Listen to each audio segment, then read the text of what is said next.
everyone, and welcome back to the Losers Lounge podcast here, wherever you're listening, whatever time you're listening. Oh, it feels so good to be on the air as ever.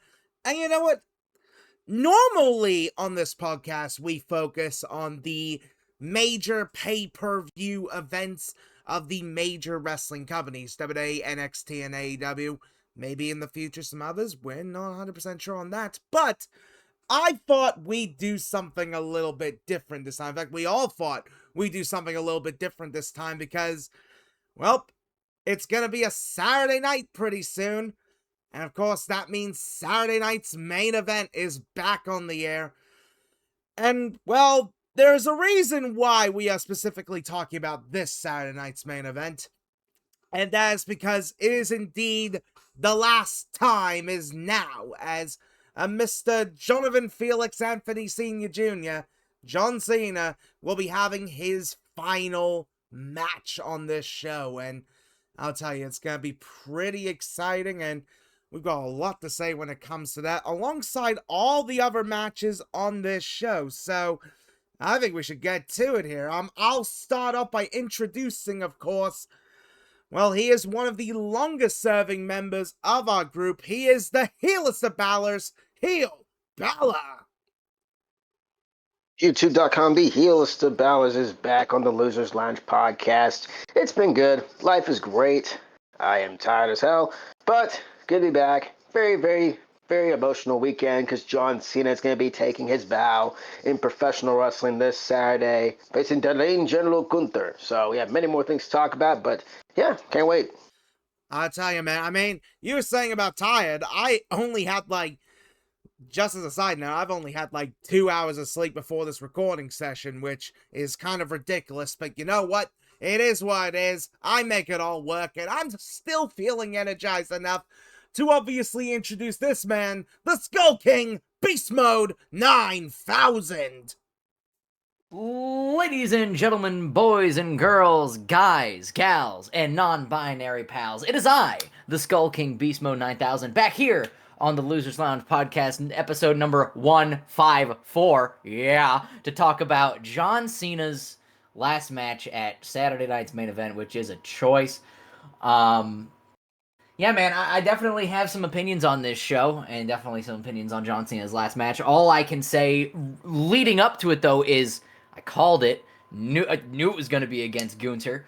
Because, I mean, goddamn, looking at, the whole Saturday night's main events, it was really Gunther and Jey Uso that main evented pretty much all of them. So I had a feeling Gunther was going to win the whole tournament. I kind of called that. But anyway, maybe you'll hear from somebody else later on who called it as well, because I kind of got that idea from somebody. You'll see. But yeah, that's me. I'm kind of excited about the show. There's really only one match I'm really looking forward to, and that's obviously the Invisible Man's last match. Oh, yeah, for sure. And it's interesting how you brought up that fact there. It seems like NBC Universal really likes Gunther for some reason, but, well... Can't say I blame him. I mean, fair enough. But you know who's always around to have a good time? That, of course, being Leo the Phenom! What are you indicating? I'm always around for a good time. You think I'm always out on the club, Mr. Tylor? Mr. MGB, am I on the grounds partying my ass off? I mean, you're probably enjoying a lot of course I am. Stardust races. Of course I am. Leo's like 50 Cent in the club style. Yeah. Just make sure you don't bring the baby oil. Oh, yes. But anyway, yeah, we are only just, well, as we're recording this, it's 2 days before Mr. Jonathan Anthony Felix Sr. Jr. from West Newbury, Mass's final show as a competitor, and emotions running high, of anticipation is through the stratosphere, and well, the hearts are going to be broken. Oh, yeah. They really are about to feel something, I will say. It's gonna be quite Yeah, an it's emotional time. It it's gonna really feel is. like a chop right to the heart. Oh yeah, for sure. But there is one other person I would like to introduce here, cause, well, I mean, in our humble opinion, he is the GOAT of all goats. He is the man who helped bring us all together. He is the sinner of wrestling sinners. Ladies and gentlemen, for the first time in a while, Christian freaking Miracle! Your voice almost went down because of that, but it's all good. Hello, everybody. It's been a long time. I haven't been on a lot of podcasts this year due to multiple medical issues, but this is a situation where I'm like, we're talking the final match of John Cena. That's not exactly something you want to miss out on, and that's not something I intend to miss out on. Fun fact, I was supposed to actually attend the show, but the ticket prices were way too much, so I'm like, sorry, but John Cena's last match is not worth that amount. But it's okay. It's okay though, because hmm, really glad I got to be here for this. There'll be times where I'm taking it easy and taking a breather in between talks, because I still gotta look out for my well-being. However, I want to say thanks to everybody for the constant support, because the support always means the world to me, and it's what keeps me going no matter what.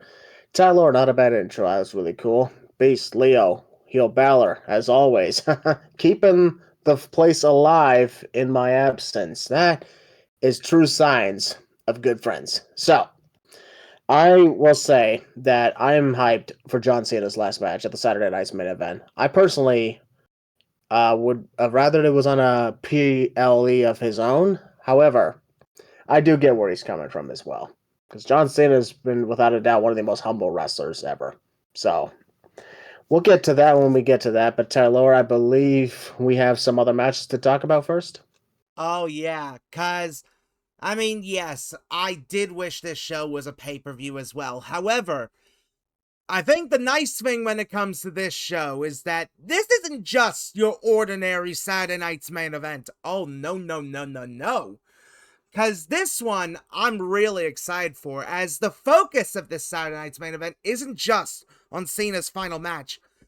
It is also, in a way, civil warfare between the brands. Now, look, I've said many a times about how I personally feel when it comes to the whole brand warfare type thing, but weirdly enough, I'm actually always really excited when it's companies going after each other, where it's like AEW and New Japan's All Forbidden Door thing, or over the year where we've had the NXT TNA sort of partnership and rivalry, or the stuff with AAA and the stuff with Pro Wrestling Noah. I think the whole company v company angle, it freshens things up, I would say. Gives us some different matches here.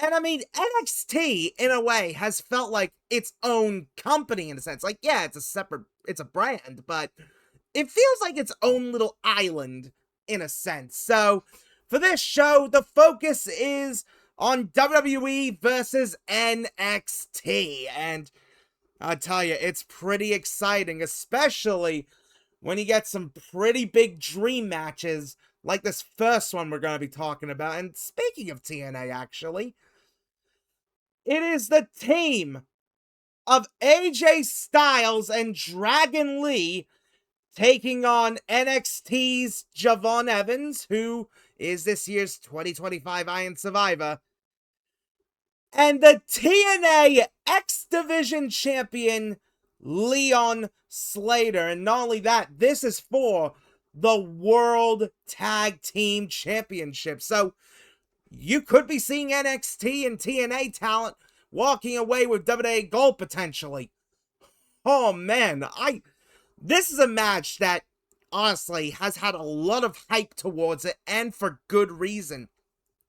Especially since the whole Leon Slater, AJ Styles sort of thing has been planted in fans' minds since actually Slammiversary, when AJ Styles made a surprise appearance and congratulated Leon Slater. So, very much this has been on the minds of everyone for a long time. And, I mean, Dragon Lee and Javon Evans, they are two of the absolute best in the game. So, I mean, putting them in tag teams and having them go at it, it just makes all the sense in the world. So, I think I'll actually start with you, Christian. What do you make of the World Tag Team title match? Tag team title match is very interesting on the fact that it's not just WWE versus NXT, but also WWE versus NXT and TNA. So we got WWE representatives, NXT representatives, and TNA representatives. About a few years ago, you'd think that whole thing would be impossible, and I think it's really good that throughout this year there's been a lot of great collaborations in mind, especially ever since WWE acquired AAA wrestling. So WWE acquired AAA wrestling and got into a partnership with TNA wrestling, and there's been a lot of fun moments, been fun matches, fun surprises. And I do like that AJ Styles is conveniently in the match involving a TNA representatives because, everybody knows AJ Styles was on top of his game over at TNA Wrestling. And when it comes to tag teams and tag team title reigns, there hasn't exactly been a lot of good tag team champions this year. Tag title situations for a majority of the brands have not been on point for much of anything. I mean, look at the Raw side. This whole year is the War Raiders, then there was New Day, but they hardly did anything. Then Judgment Day got them back, and they only defended it one time in like 200 days. New Day doing the whole mourning the tag division, which honestly has been a lot more valid lately. But to have AJ Styles and Dragon Lee currently as the tag team champions over on Raw, they've actually been putting more effort into it and facing teams. And I believe this could be their fourth or fifth title defense in like 50 days. I'm like, wow, it's about time you did this, right? Even the SmackDown side is starting to dwindle down a bit. It seems like when you focus on one side, the other side hasn't been good. Because after all, the Wyatt Six haven't defended their belts in over 2 months, and that's not good. That's why I'm thinking I like the idea that we're putting these tag titles on the line at Saturday night's main event to have AJ Styles and Dragon Lee taking on Javon Evans and Leon Slater. And you also mentioned, Tyler, about Javon Evans being the Iron Survivor winner. Well, look how that turned out. He lost it a couple of days later. That's unfortunate. Yeah, very unfortunate. Yeah, that's why I would have just waited until New Year's Eve. I never understood wrestlers being like, nah, I'm going to do this right now. Because after all, John Cena did that for his Royal Rumble shot. He was lucky he got the WrestleMania title match in 2008. But as for who I think is going to win this, I don't think Javon or Leon are going to win these tag titles. No, I think AJ Styles and Dragon Lee are going to keep on with their pretty good title reign and continue to just keep putting on bangers on Monday Night Raw, defending the titles more, especially now that the Usos are officially back in the tag division over on Monday Night Raw. Looking forward to that, and I know for a fact this is going to be a pretty good match, so let's see how that goes. Honestly, this is one of those matches where the hype is real for sure. HeelBalor, I'll go with you next. What do you make of the World Tag Team title match? I love flippy shit. That's going to be a very fun match. Javon Evans, after losing against Obafemi earlier this weekend, and now he's been teaming up with Leon Slater, which has been very fun. AJ Styles and Dragon Lee, AJ Lee, as everyone's been calling them. It's been pretty fun as a tag team. I'm so glad Dragon Lee is finally being treated well, which is great. AJ Styles has been doing fantastic as well. This has been a very good makeshift tag team. I'm really looking forward to it. Pretty much everything Christian says, how I'm going to say here as well. It's going to be a good showcase, but the tag champs are definitely retaining. Well, I love a shock win for Javon and Leon. That'd be great. I don't see it happening. The tag champs are retaining. Yeah, good thinking on that part. Leo, what do you make of the World Tag Team title match? I'm actually looking at it right now. It's actually currently not even advertised for the World Tag Team titles. But I wouldn't be surprised by when we get there Saturday, they actually say like, oh, it is going to be for the tag titles. So for that, I mean, you have four of the well, you have three wrestlers are known for their flippy shit and being absolutely tremendous in the ring. Then you have one of the absolute greats in AJ Styles who's on his final run, and he's gonna basically be the one who's kind of keeping everything added down while everyone's flipping around. I mean, yeah, he can flip around, but remember, he's 47. He's not exactly the spring chicken he was in TNA 20 years ago. So, but overall, this is going to be an excellent match. Like, if it is they're going to be for the titles when they get there on Saturday, I expect AJ Styles and Dragon Lee to retain. But if it's not for the titles, I can definitely see Javon Evans and Leon Slayer picking up the surprise win. And hey, who knows? Maybe that'll lead to a rematch, maybe on NXT, or heck, even a little further down the line on an episode of Raw, that we can actually see that match again and actually be for the tag titles. So that's my thing. If by Saturday, if they say, hey, we're gonna put the titles on the line, then AJ Styles and Dragon Lee will win. But if it's not, I expect Javon Evans and Leon Slayer to pick up the win. You do make a good point there with that. Like, yeah, it may not, like, everyone online has been saying officially that, like, it is for the tag titles, although on WWE programming, they haven't really exactly said that as such, so that's a Yeah, very good point. I actually looked the match card both on Wikipedia and on the WWE's website. It's not currently listed for the titles, but I wouldn't be shocked if they say, "Oh, it is going to be for the titles," but come Saturday. Yeah, I wouldn't be surprised if they make an announcement on SmackDown for that. Beast, I'll go with you next. What do you make of the World Tag Team title match? Here's the thing. I don't want to say I don't care, but man, looking at this and looking at the rest of the card, it seems very predictable.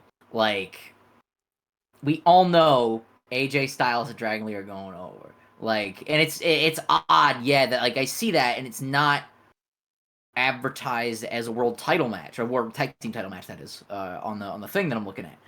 It's just a tag match, which is a little weird. Seems to me that there should be some stakes, but even then, if the stakes were added, that it'd be even more predictable. So maybe Javon and Leon would take it if it's a non-title match, but I don't know about that, man. I don't know. I feel like I'm Han Solo right now. I got a bad feeling about that because AJ Styles and Dragon Lee. Is that simply Han Solo, or is that pretty much any Star Wars character? That is fucking Destrucity for Trucity is what that is.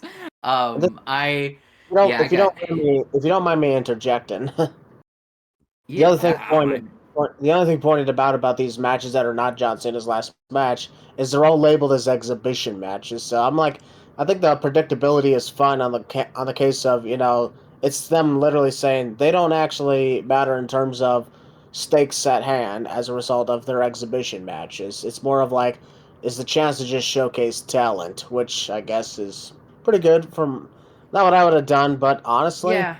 it ain't half bad. Yeah, it could have been worse. It's a choice to say the very least. I don't want to say unfortunately I have AJ and Dragon Lee going over, but unfortunately, because I would like to see Leon and Javon win, but I got AJ and Dragon Lee going over. It should be a fine match. I just got AJ Styles and Dragon Lee going over. Very interesting for sure there. Honestly, I have been looking forward to this match. Like, honestly, this is one of my most anticipated matches for, like, the rest of the year sort of thing. I know there's not much left in the year, but come on, this match is just one of my most anticipated for sure. Because, I mean, think about the caliber of talent we've got here. I mean, Dragon Lee, he has been on a tear as of late. Not just here in WWE sort of thing, but also in AAA. Like, if you've been catching up with the AAA stuff, then yeah, he's been really impressive there. AJ Styles, of course, on his sort of last run. I mean, it's great that he managed to win another championship before he hangs up the boots, which, I mean, come on, that's always pretty good for that to be the case. And honestly, he's still showing a lot of intensity left in like his in-ring matches, so he's still got it, even though he's coming to the end sort of thing. Javon Evans, what can I say about him that I haven't already said before on this show? Like, he is by far one of the best, and honestly, I'll get to this a little bit later, but in my opinion, he is one of the 3 guys that I think are going to lead this company for the next decade, and that might be a bold thing for me to say here, but I've got a good feeling about it. And Leon Slater. I can't believe that Leon Slater is going to be a part of this as well. I mean, Leon has been, honestly, a real surprise ever since he arrived to TNA. Like, he's done some great work there, and now being able to do some stuff in WWE, like, he is impressed so much that for him to get this opportunity, yeah, this is awesome. Who have I got winning this one? Honestly, I feel like it is going to be a retention for the team, which I'm going to dub Dragon Styles for this case. Although AJ Lee is a pretty funny name for that too. But I feel like there's more to this than meets the eye, as I actually see this being like the start for something more, because honestly, I feel like we are going to get that one-on-one match between AJ Styles and Leon Slater sooner rather than later. And I mean, with TNA signing that new TV deal with AMC in the US, which I don't know if that'll count for international markets that have AMC Plus as a thing, but I'd very much like to know that myself. But honestly, if we can get AJ Styles versus Leon Slater on the debut edition on AMC, that would be so perfect. Like, I think this should be the moment that helps set that up, get that in motion for that debut episode, because, I mean, AJ Styles, he fittingly enough debuted on the first TNA episode on Spike, which Spike was TNA's sort of last sort of big TV deal sort of thing. So now that they're going to AMC, it would make a lot of sense to do that, but still, honestly, this match is going to be amazing. I cannot wait, but yeah, I've got Dragon Styles taking it. You know what I gotta say, that match definitely is going to be fantastic, but honestly, I think this next matchup could be quite an interesting one, I'd say. It is Bayley taking on Sol Ruka. Yeah, this is quite an interesting one. I mean, of course, Bayley, she's been busy at the moment in the women's tag division alongside Lyra Valkyria, although with Bayley, her gimmick is interesting lately, let's just say the least on that.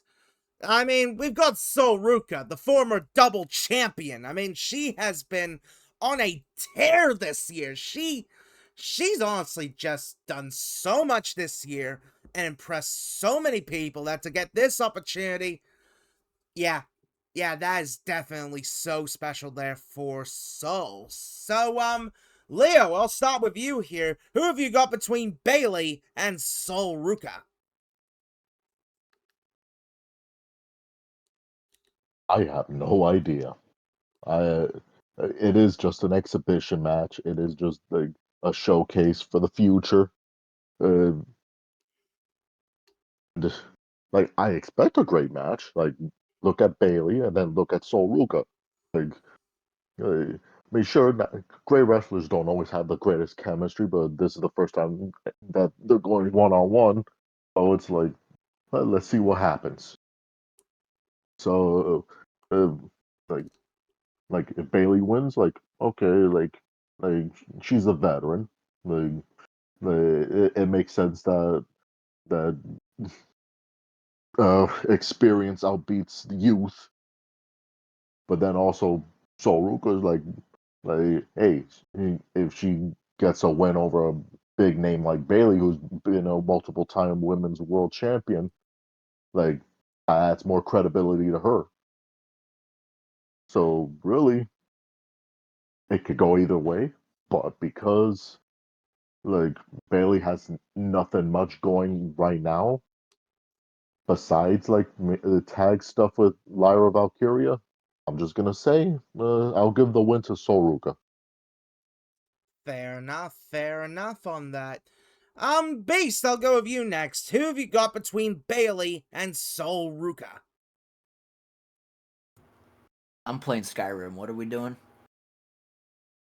The Bailey Sol Ruka one. Bailey and Soul Root. Yeah, I'm just gonna keep playing Skyrim. I don't care. I really just don't give a shit, dude. Like, oh man, that sounds bad, but bro, like again, like I look at it, it's just an exhibition match, huh? For what? To metaphorically speaking, and it's gonna this is really gonna come true the next one too that we're gonna talk about, because oh my, it seems like it's the NXT talent are gonna get fuck all tonight, are they? Like, I don't know, it doesn't sit right with me. You know who I got going over, bro? You know who I got going over? My copy of Legend of Zelda Tears of the Kingdom.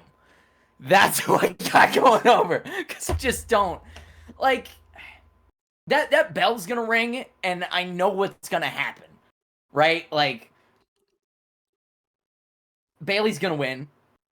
Because they're doing the whole fucking like psychotic girl gimmick or whatever, and like that's gonna play into it or something. The bell's gonna ring. Here's your winner, Bailey. Like, I'm just gonna look up in like 15 minutes and be like, oh, cool. my copy of Legend of Zelda: Tears of the Kingdom. That's who the fuck's going on. And more that I think about it, actually, with the tag match. Let's see, because I already said Tears of the Kingdom. Let's see. I'll probably play Shovel Knight when the tag match is on.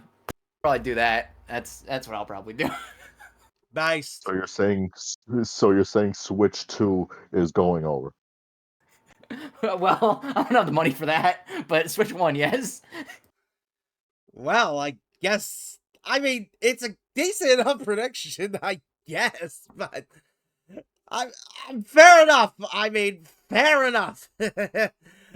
Christian, I'll go with you. I gotta tell you, I gotta tell you, there's always that one cynical guy in the group, isn't it? Oh yeah. Oh, brother, just you wait. Matter of fact, actually, that actually has people being like, "Man, what a loser!" The response, exactly. Yes. Yes, and Christian, I'll go with you next here. What do you make of Bailey versus Sol Ruka? Oh, a little opposite of what Base said. I think Sol Ruka is actually going over, mostly because she has been, without a doubt, the most impressive women's wrestler in NXT throughout 2025, especially considering the fact she was a double champion for about 200 days. A very great tag team with Zarya, and still without a doubt, one of the most impressive finishing moves I've ever seen with the Soul Snatcher. The fact that she's been doing so good, and she's the one given this placement in the exhibition match with Bailey, really has me thinking that this could actually be in her time to go over. And while Beast mentioned Bailey going through a psychotic phase, I'm like, that could actually be what costs her, not help her. So thus, she gets even more paranoid and crazy with her feud with Lyra Valkyria as a result of losing to Sol Ruka. I believe also this is the first time. Here's the thing: this is not a premium live event; it's a TV special. But this is the first time Bailey's had a singles match for a major show since she was WWE champion in 2024. So there's that to think about as well. Yeah, that is But I think really interesting. Sol Ruka is actually going over for this case. Yeah, definitely some good thinking there. And it's interesting you brought up that fact as well about Bailey not having a major matchup in a long time. I mean, just goes to show, like, opportunity can come out of nowhere for sure. And, HeelBalor, I'll go with you next. What do you make of Bailey versus Sol Ruka? I'm very excited for this match. Well, obviously, one, my girl Soruka's going to be involved. Bailey's really done nothing, honestly, but this still should be a fun exhibition match. You know, I think I'm cool either way, to be honest with you, but I really am intrigued to see how this is going to go. You got the whole thing with Zarya there, see the turn or whatever, see that. But I honestly am just looking forward to see how it's going to go. Of course, being a little bit biased, but still, go with my girl Soruka to get the win. Nothing against Bailey. She's awesome, but I'm going for Soruka for the win. Ooh, good thinking there. Me personally, when it comes to this match, I am very much excited to see how this one goes. I mean, yeah, Bailey this year, it hasn't really been, like, the greatest for her, and her whole gimmick change or the split personality thing, I still don't get it. I'm not the biggest fan of, like, heel Bailey in general and, like, the whole shtick of that, but I don't know, just something about the split personality gimmick, it's okay, but it doesn't really work for me exactly. But I mean, Sol Ruka has been on a generational run in NXT. Like, full on. 2026, I think that'll be the year she wins the world title. She wins the NXT women's title.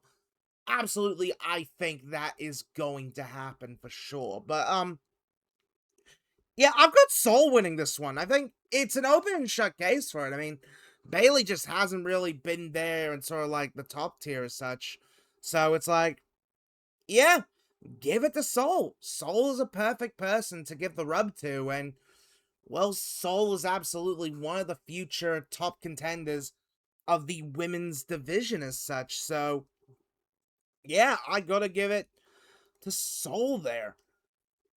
But man, this next one, this one probably might be the match that, for me, I might be the most anticipated for, but not sure when it comes to you guys on this one, but, this is going to be interesting.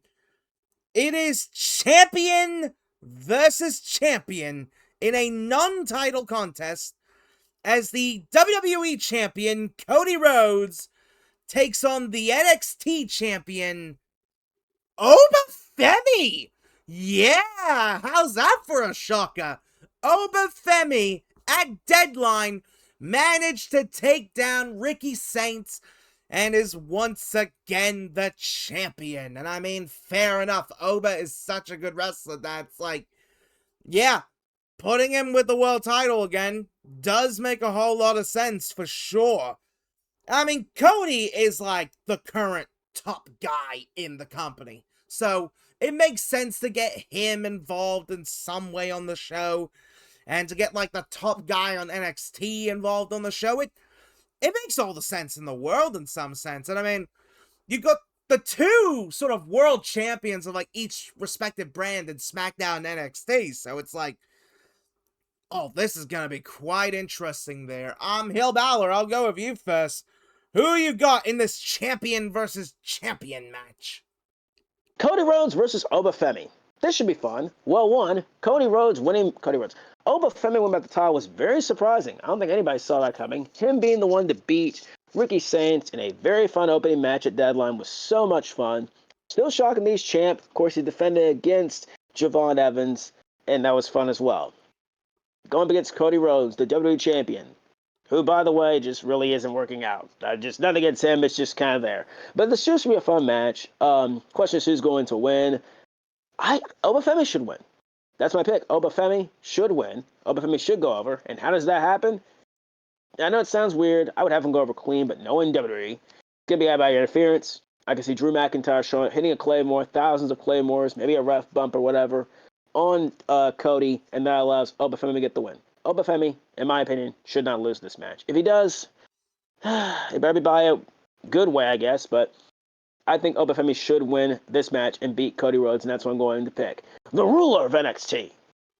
Oh, yeah, that is some good thinking there. Christian, I'll go with you next. Who have you got in this champion versus champion match? I do want to piggyback off of something that Willie had said, HeelBalor. It was true that indeed Cody Rhodes has not exactly been on a roll ever since he became champion. That was something I was worried about. That, he was, since 2024, he was the guy looking to finish the story. And now that he did, it's like, all right, where do we go from here? Time to write the new story. And first title reign was pretty good. I would say it was pretty good. The second title reign, after he won it back from John Cena, has just been nothing but a constant, never-ending feud with Drew McIntyre, and that one time he faced Bronson Reed for the title. So, it has not exactly been a good championship reign this time around. Then you got Obafemi, who was literally one of the best, if not the best, world champion in the entire WWE this year when it comes to the men's division, because look at all the world heavyweight title reigns we had this year. None of them were even that good. Then you have the WWE title. John Cena, decent, pretty good. But Cody Rhodes, not so much. Obafemi indeed has been proven himself to living off the nickname The Ruler, and being there and being perhaps one of the best NXT champions we've had in a long time. To have him being the one to go against Cody Rhodes is really cool. I know I can understand how some people would want to see Cody Rhodes and Ricky Saints due to how close they were and due to how much they were connected with AEW, but I'm like, save that for another time. In the meantime, Cody Rhodes and Obafemi, if you want to talk about the true future, the big future, Obafemi's your guy. When that guy goes to the main roster, I could totally see him. Hell, I could see him retire Brock Lesnar if that comes to be for the SummerSlam in Minneapolis. If that's where Lesnar's going to retire, I could see Obafemi being the guy to do it. And I can also see Obafemi being world champion within the first 2 to 3 years of his time on the main roster. That's probably going to be a distant age well thing. But I've had a lot of things not age well anyway, including myself. So I'm not exactly concerned. But for this match, they want to keep pushing the Cody agenda. And I'm not saying that's a bad thing, but in the case of here, it's kind of difficult to really connect. And that's the reason why I'm like, Cody Rhodes is winning.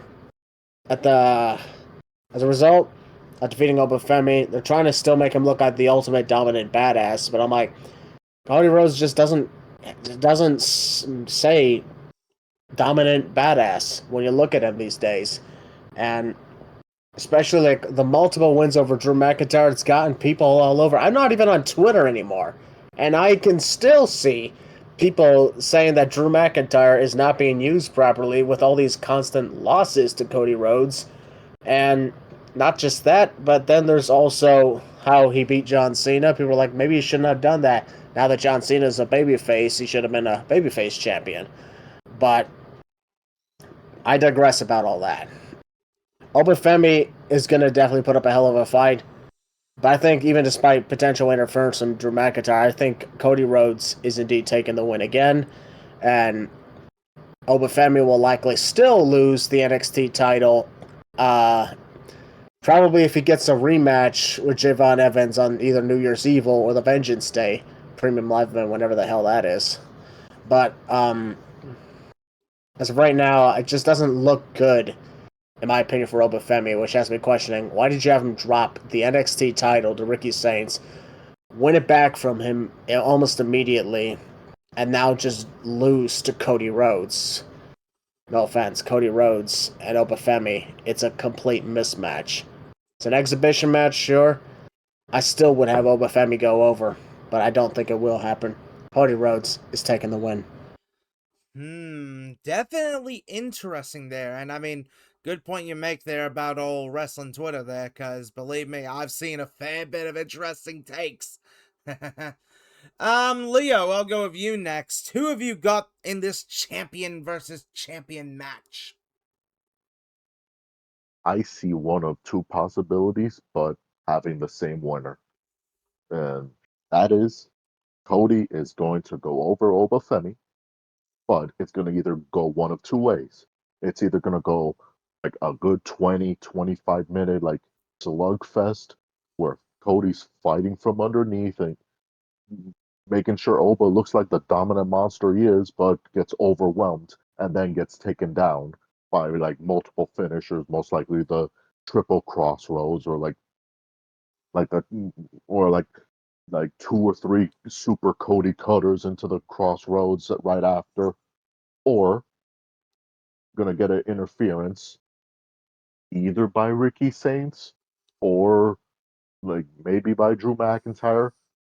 Oba like looks like he's gonna get help like from like a down referee, but he's gonna stop the interference and then gets rolled up, or maybe like that distraction gets him into the crossroads, and that's how Cody wins.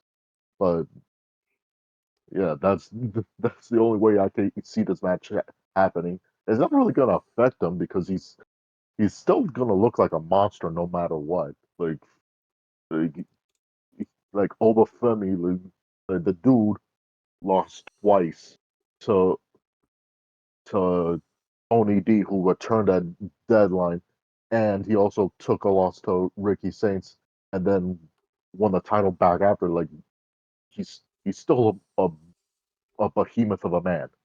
It's not really going to affect him much. He is like one loss is not going to really kill any momentum. It's like, oh, okay, it was just an exhibition, and he lost to the top guy in the company, so it's like, no harm there.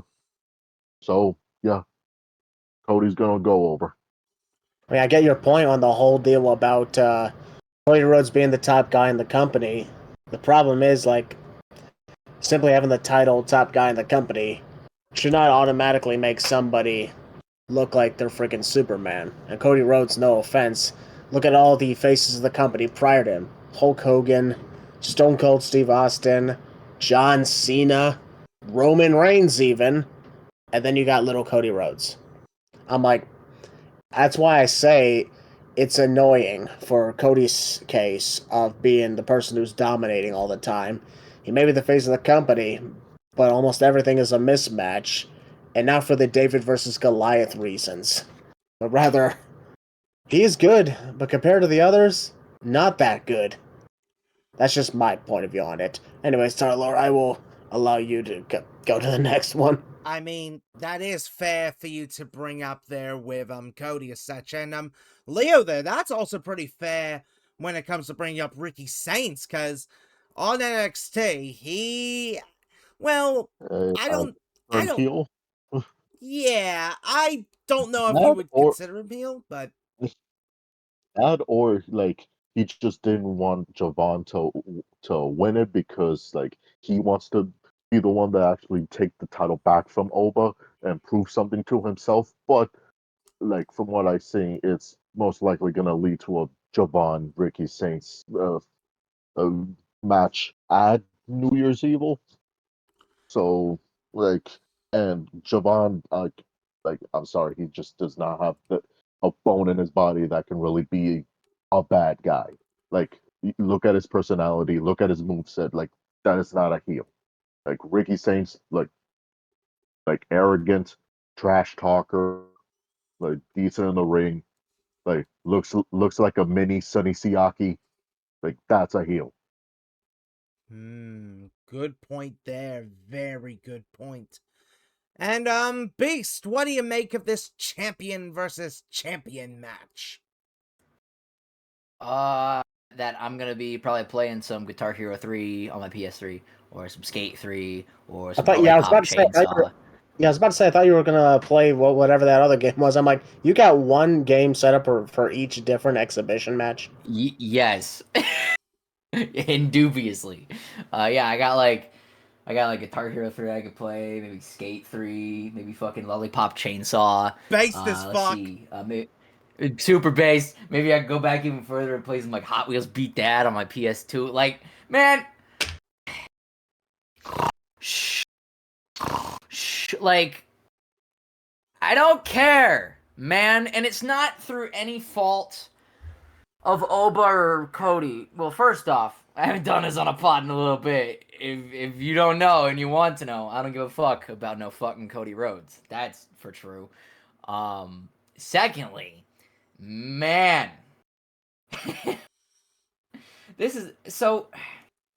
I was talking about the women's match, and I was like, oh yeah, metaphorically, like the NXT talent are like, this is what I meant by metaphorically, because Obafemi, metaphorically, is going to get his nuts cut off by Cody Rhodes here, isn't he? Cody Rhodes is going to go the fuck over. But I don't care, and I know that sounds bad to say I don't give a shit, but dude, here's the thing with this Saturday night's main event, too. Like, they have stacked this card, quote unquote, right? With all these fucking matches, with all this talent we weren't expecting, just for it to either end out super predictable, and if it does, cool. Then I'm not gonna say I told you so, but I'm just gonna sit here and be like, yeah, I fucking knew it.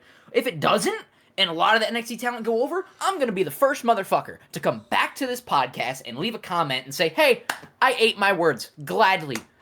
Alphabet soup style, I'll eat my words. Maybe I'll be wrong. I'll be glad to be wrong. But holy jumping fucking shitballs, man. Like, ugh. I don't know. Alphabet soup is goated. Alphabet soup is goated, and man, I'll fucking spell it out in there that I'll spell out all my words of that bitch and I'll eat them. Because, like, dude, maybe I'll be wrong. Maybe I'll be wrong. I don't think I will be. I just don't think that the NXT talent are going to get fuck all. I think these matches have been artificially inflated by WWE to make us care and be like, ooh, they're showcasing new talent. And then they're going to cut their fucking nuts off and nobody's going to get shit. Either that, or they're going to give it to the NXT talent and everyone's going to be like, see, Saturday night's main event can be good. And the next one they're going to do is going to be fucking dog shit again. Because, not so affectionately, I call it Shitterday Night's mid-event. Because it has a track record. It has a track record of being garbage. Well, that next one you're talking about is the first event of 2026. It is, I don't know, man. Like, I mean, for God's sakes, it better be good. It's my fucking country. A lot of the new ones. I mean, I was at the Saturday night's main event in May. Like, it was fun being there, but if I was at home watching on TV, I would have fallen asleep. I was bored out of my mind, dude. Oh my god, like. I mean, there was a reason. That's why I not so affectionately call them Shitterday Night's mid-event. Because, dude, like. It's also a reason why we don't normally cover them on these podcasts. Like, all of the new ones have sucked dick and balls and ass the long way. Like, it's fucking bad. Hell, just to bring this up as well, there was a reason why these shows were pretty much free to air on NBC in the US before the bloody contract changed. And you know what? Maybe I'm wrong. But if I'm wrong and this show rules, they're gonna go right back to sucking dick. But if this show sucks so much ass, dirty, stinky, sweaty gym ass, like, I have a feeling it's gonna, and the NXT talent is gonna get nothing. I knew it. I knew it. Like, I want to interject one last thing because I know, like, HeelBalor, we still got to get to you, right? Oh wait, did he already have his turn? I believe. Yeah, I did. I mean, everybody did. Yeah. Anyways, my last point about this whole thing is something before we even talk about the big match that we're going to go to, the rumors, of course, that all this that we just talked about are likely happening after the retirement match. Yeah. And I don't know is weird. I don't know if these rumors are accurate here, but I do know that John Cena himself said that he'd rather go on first so that the other talent get to go last, as is something he never got the shot to do back in the day. My personal opinion, this is actually something I've been wanting to say about that. I'm being straight up here. I applaud John Cena's desire to open the show and give the show to the future generation on his retirement night. Yeah. However, this is reality. The majority of all fans attending the show or watching on TV are doing it only for John Cena. Only. Myself included. Like, if the desire is to match, if his match is first, like, everyone's going to turn off right after. Yeah. All right. If the desire is to give the future generation a spotlight, that's why they need to be opening acts. Giving them the spotlights after John Cena has left is not the right move, because no matter what John Cena says, a vast majority of the fans are done if he's the opening act. Fans are not there or watching for Yeah. the whole match card, especially if they're mere exhibition matches. You know, people paid a shit ton of Exactly. money to be there. As you know, this is one of the most expensive shows that WWE's done, specifically because this is John Cena's last match. The right move is to give the right move to get the future generation the spotlight is to allow them to perform before he does, because then everyone's attention are there more than they ever would be if Cena went first. In addition, having Cena open the show is not good because by showtime, a lot of fans are still filing into the arena, especially since it's Washington, D.C. So there could be a lot of fans who are only wanting to see John Cena's last match end up missing it due to unfortunate traffic / transportation issues. And not everyone is going to show up so many hours early. I know that some people would hate it when I say this because I say things are. I like to think about the business sort of things because I do it because I like to think about the fans. Having John Cena, if the rumors are true, having John Cena open the show and then have the exhibition matches go afterwards is bad for business because I don't think people are gonna leave the arena. I mean, some of them probably will. However, I think that the energy is going to be dead in the water because you're just coming off people bawling their eyes out and saying farewell to John Cena. Who the hell would be interested in watching exhibition matches after all that's said and done? I mean, If you want to give the especially talent the spotlight, you have them go first to build that Yes. crescendo. I mean, especially Cena freaking considering opening the show would not be good. I'd be fine in a way. Like, it's a very difficult situation. I would have him close. That's just me. I understand it from a business standpoint why, if the rumors are true, if he opens the show, that's cool. I do think, that's just me saying, I do think the crowd is going to be quiet, probably. They'll make noise, but I think they're going to be very quiet. If John, when John says his farewell and something like that, like they could close the show with him, coming back out and they announce him for the Hall of Fame or something like that. But even then, I think maybe people in the crowd be very quiet for most of the matches, and that's not good. That's really not good. I mean, the thing is as well is when it comes to the NXT audience who will be paying very close attention to this. I mean, NXT's viewership compared to the main roster viewership isn't as strong, and a lot of main roster audiences who are going to be watching this show may not have much of an interest of seeing these NXT guys, even though NXT has a really good TV deal and sort of thing, and that feels like a problem in a sense with that as well. Absolutely, and as a huge NXT fan, I'm not gonna be paying a lot of attention to the matches because I have a feeling what's gonna happen. Now, they could absolutely fucking prove me wrong. And within the first 10 minutes of the show, if John Cena doesn't go on first, that is, they could prove me wrong. And then you got my attention. Now I'm glued to the rest of the show. Now, okay, let's see if you keep proving me wrong. Because, I don't know, man, I just got a bad fucking feeling. I've seen the track record of Saturday night's main events. I know how they operate. And this one's either gonna be really shitty, like all the rest of them have been, or it's gonna prove me wrong. This one's gonna be solid, and then the rest of them are just gonna shit the bed Amber Heard style. I don't know, dude. I got my video games to keep me busy for this fucking show. I just really hope that in what we have going on here, is the fact that while I understand John Cena's desire to give everybody the spotlight, going on last after you is not exactly doing that because, you got nearly 19,000 people who sold their belongings and put their family into homelessness just to be at the show, and they did it for John Cena. So I'm like, once this is all said and done, once Cena's done, they're done. whether they're gonna stay for the rest of the show or whether they're just gonna be on their phones the rest of this time or just not making any noise because they're like, well, I gave all my energy out to John Cena. I got nothing left. Because that's the reality of it. Yeah, for sure. What else is really next when the crowd, when John comes out, does the little speech. Again, they could have a scenario where he goes out there, he does end the show, but with the Hall of Fame speech. But, I don't know, that's why potentially that could happen. But even then, do you want to risk fans oh, well, that's their fault if the fans don't see John Cena if he gets on first? I mean, You do it one way or do it the other way. This is why this should have been on pay-per-view. Why is this not on pay-per-view?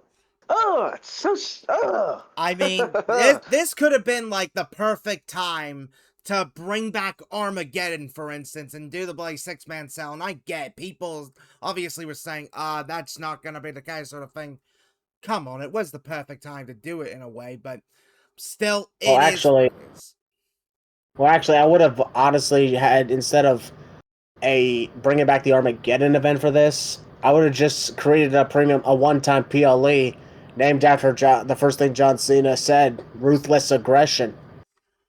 I mean, that's not too bad of an idea, to be honest. However, we've talked about that potentially going on first, but are you guys ready to actually talk about it now?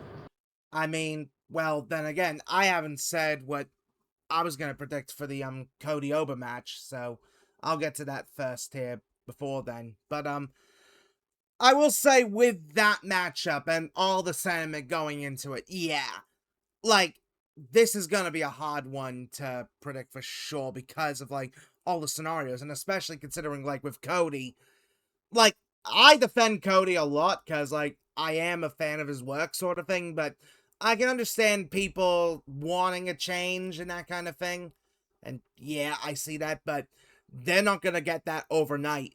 Like, even if Roman was to win back the belt sort of thing, it's still going to be the same old stuff, realistically. Like, there needs to be some fundamental changes in the main event scene, and in my opinion, this might actually be a good thing to bring up. I actually thought about this for a while, but back in the day in New Japan, there was like the whole Three Musketeers thing, like 3 guys who were going to lead the company's future sort of thing for like the next 10 years or something like that. I think we're at that point where we've got a scenario here where we might have another sort of Three Musketeers type thing, but for WWE. And in my opinion, those 3 names who I think are going to be leading the company for the next 10 years, Bron Breakker, Javon Evans, and Oba Femi. Like, full-on Oba Femi absolutely is one of the best out there. And I think he's beating Cody. 100% Oba is going to beat Cody. Doesn't matter if Drew gets involved or if it's clean. I've got Oba winning to act as that statement piece. That full-on statement piece that, yeah, he is going to be one of the top guys for the next 10 years of this company. But, I mean, come on. When it comes to this show, realistically, there is one thing we gotta be talking about. And when it comes to this, I think we will begin the discussion here, sort of thing, by having a little bit of our personal thoughts and retrospective sort of thing when it comes to John Cena. Because yes, this is his last night. This will be his last match. And this is something quite special. And I think we've got a lot to say when it comes to that. So, I'll start off with, you, Beast. Like, what do you make of John Cena throughout his career sort of thing? And, like, your personal thoughts and such? Oh, man. So, I've been an on-off fan of Cena, right? There's been times where when I was a young kid, where I didn't like Cena, full stop. I know some of the newer fans will be like, what? You didn't like Cena, man? If you suffered through the dark ages, like I did, bro, oh man, what a time that was. So like, I'm a '90s soul in 2000s body, right? Like I feel like I've lived longer than I have, but I was born in 2002, and I really grew up watching Super Cena. Around like, I started becoming a fan of Cena maybe in like 07, right? Like 07, 08.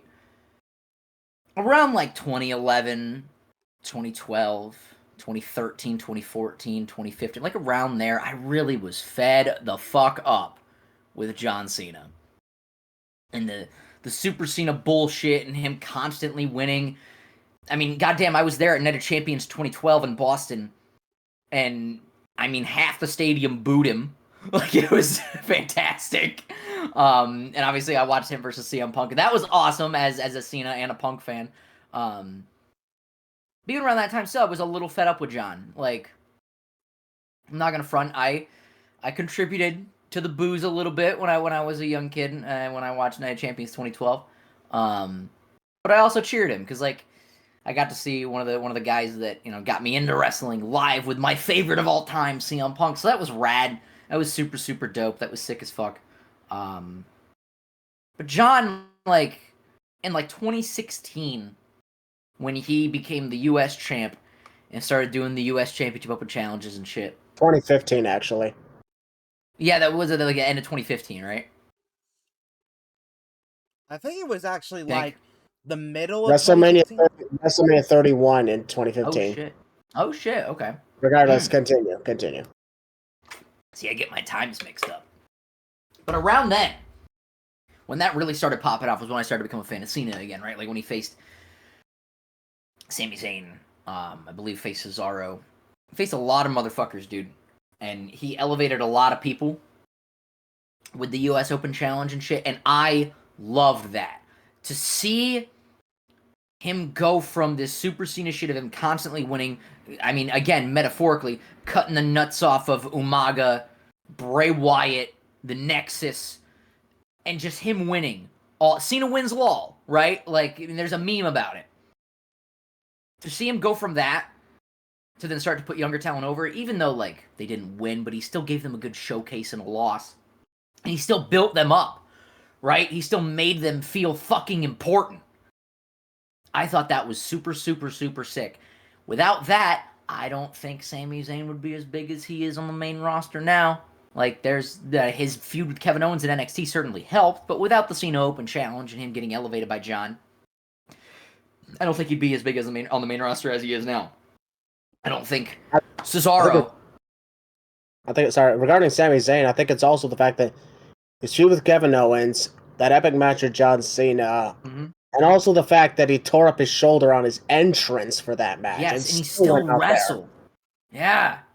It's fucking awesome.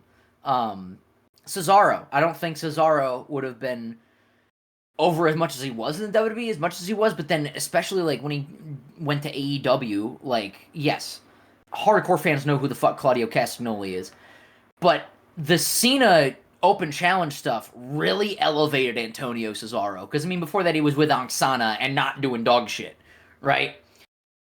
That helped him so much. Cena has really helped elevate younger talent in his latter years, and I'm grateful for that, right? I definitely haven't been a fan of Cena my entire life. Like I said, there were times where I was fed the fuck up with Super Cena, and I just was tired of seeing him on my TV week to week, and I was tired of seeing him win all the fucking time. But even through that, even through me not being a fan for a little while, and then going back to being a fan and respecting John and how much he's done for the business, I do really have an admiration for John Cena, even when I didn't like him, right? Like, I love that invisible son of a bitch. I really do. And it's gonna suck to see him retire, but in a way, it's also good, because the wrestling world moves on, right? Regardless who retires, it'll move on without John Cena. It'll move on without CM Punk.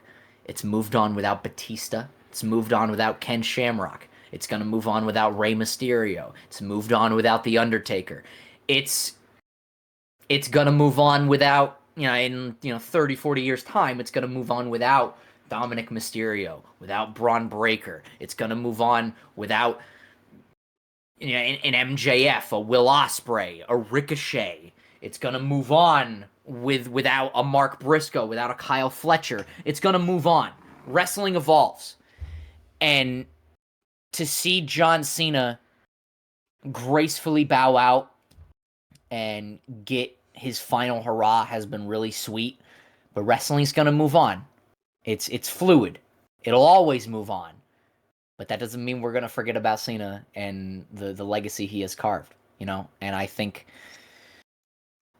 in, again, 30, 40, 50 years time, we're gonna look back and go, man, John Cena was the fucking dude. Like, he was so sick. And there's gonna be a time where I don't know if he's gonna want it because of how humble that he has become in his latter years of him being in the Hall of Fame, but I do want to see him go in the Hall of Fame at some point because he does absolutely deserve it.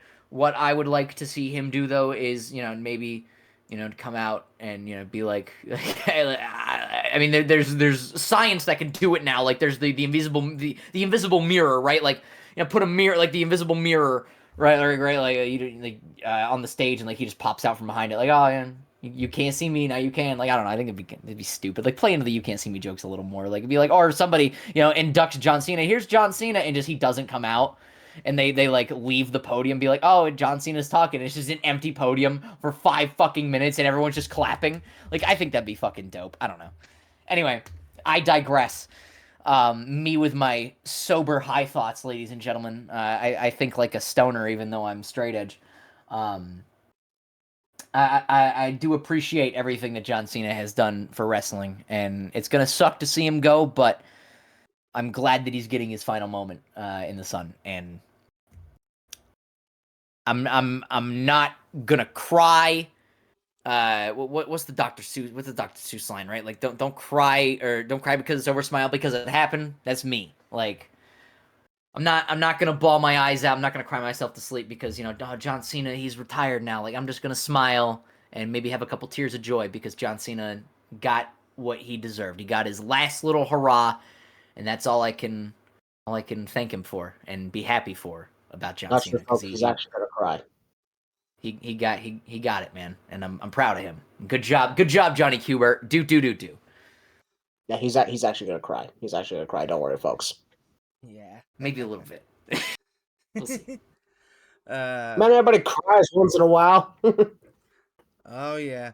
Leo, I'll go with you next. What are like some of your personal thoughts and overall historical sort of takes you got when it comes to John Cena? I'll be honest, like at the beginning, like I didn't know what to make of him. Like I like 2000, like the early to mid 2000s, like I didn't watch Raw or SmackDown on a regular basis. Like because that's the age of like, oh, you're going to school, like, oh, you have a curfew, go to bed at 8, and suck the Raws at 9 at that time, and then like SmackDown's on a Thursday. Like I'm not, I don't stay up past 8 on a weekday. It's weekends I get to see things. Sometimes I could have DVR'd stuff, other times I couldn't. But it wasn't until like I want to say '06 I really got an idea of what Cena was. And I'm like, oh, you know what? Like, cool. Like, he just like kind of a rapper kind of thing. And then it, if I could define like the moment that I like fully like was a fan, like the moment I knew I'm like, okay, I now love this guy. It was Unforgiven '06, the TLC match with Edge, and I see this dude pick pick Edge up on his shoulders on a 20-foot ladder and then just dump him off through 2 tables. I'm like I love this man. I will be a fan of his forever.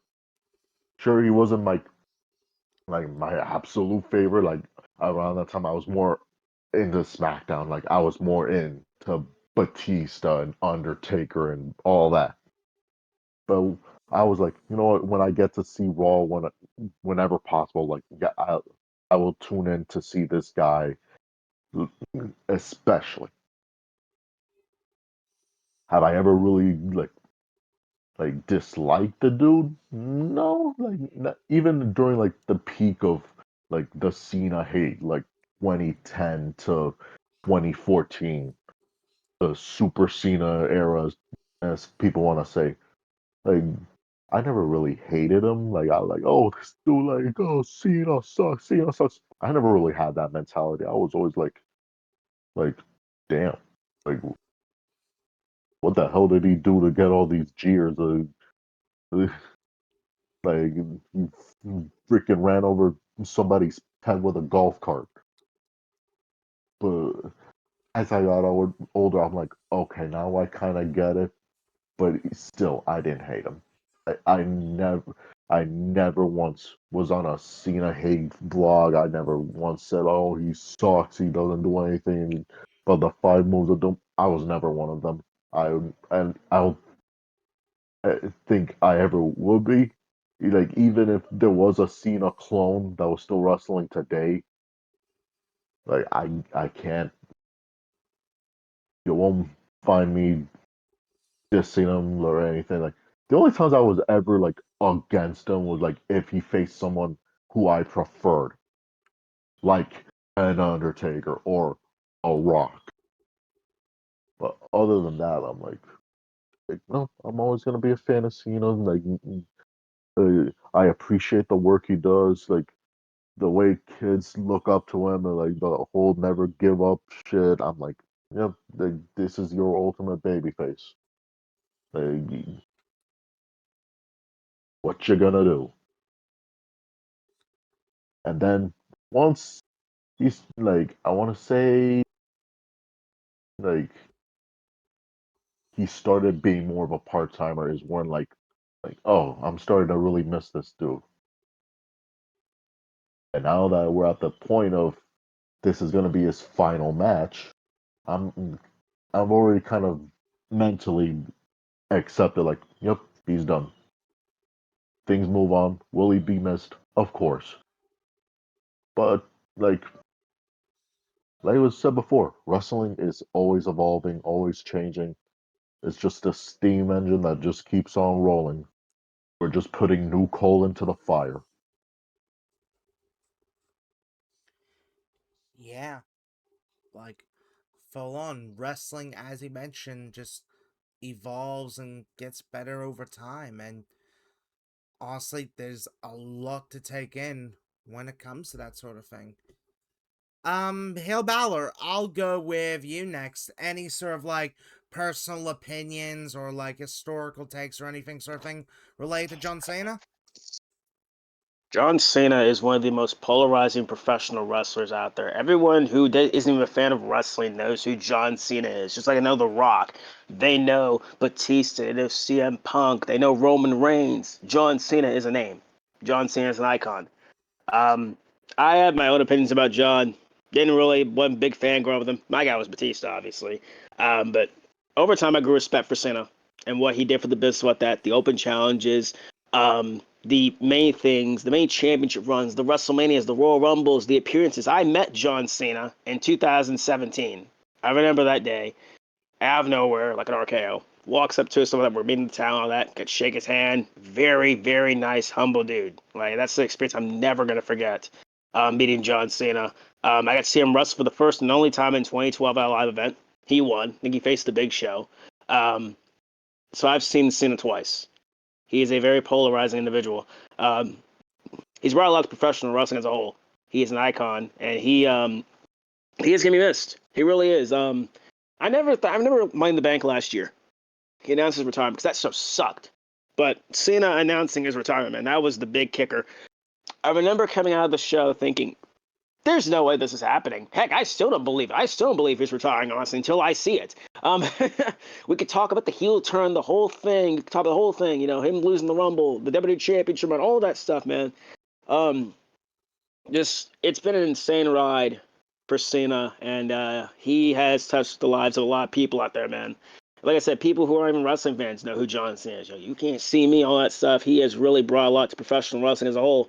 And for that, I say thank you, John. Thank you for all the things that you've done for wrestling. Thank you for what you've done for the WWE and all that, man. You were going to be deeply missed. Deeply, deeply missed.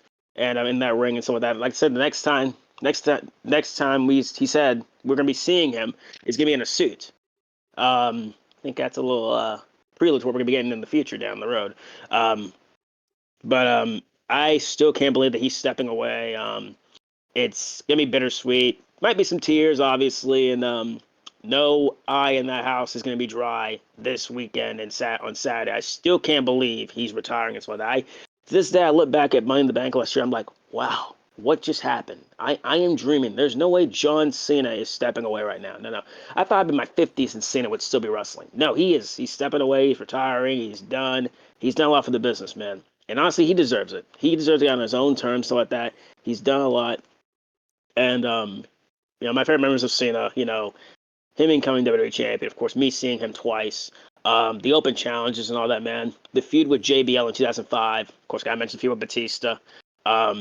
Just he's done a lot. The feud with CM Punk, the feud with The Rock, just so many moments of Cena that have been graced our TV screens. All the moments, the memories, the good and the bad, of John Cena over the years, and just he's done so much for the business, and the fact that he's hanging it up one last time. Again, we could go on and on and on about the heel turn stuff and how it all turned out. And I'm just glad he got to be Grand Slam champ out there, got to be WWE champion one more time. And of course, we obviously got to see him again, just on the wrestling role. Like the boys said, wrestling goes on in cycles, moves and motions, and there's gonna be hard to move about this one. That's all I'm gonna say. But everyone named off, everyone we moved on from, and Cena has definitely earned his place in the Hall of Fame. He has earned his place in wrestling lore. And like I said, this is coming from a guy who didn't really care for him growing up, but over time I grew some more respect for him and stuff like that. More admiration for Cena and all that. The only I wish we got the spinner belt. I really wish we got the spinner belt during this run. That would have been great. But just seeing him take his bow one last time is me emotional. Fuck the spinner belt.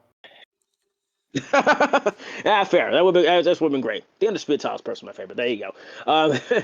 To me, very bittersweet just watching this whole thing go down, man. Where they close the story opens, we'll see about that. But just no eye in that arena is gonna be dry after this weekend, man. It's gonna be emotional. It's gonna be bittersweet, And thank you, John, for everything. Thank you for all the memories, the moments, the title runs, the good and the bad, everything. Just thank you so much, dude. And we appreciate you, man.